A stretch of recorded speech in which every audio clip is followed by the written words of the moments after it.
How to fix Fortnite stuck at 60 FPS. Welcome back to Glitch Sorcerer, and let's get right into this tutorial.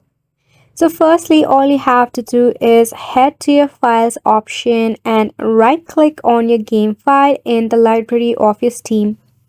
Once you tap on the three dot icon or right click on it, you will see an option something like this. You need to tap on the manage option.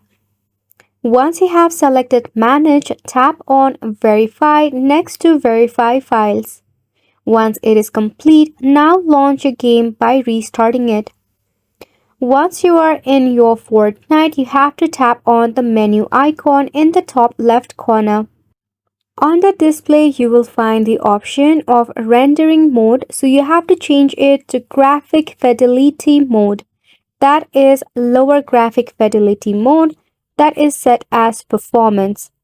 Once it is done, just tap on apply. Now you have to restart your Fortnite.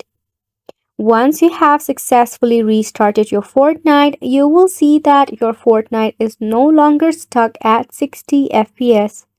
And it's a wrap for the video as well. Thank you so much for tuning in. We'll see you very soon.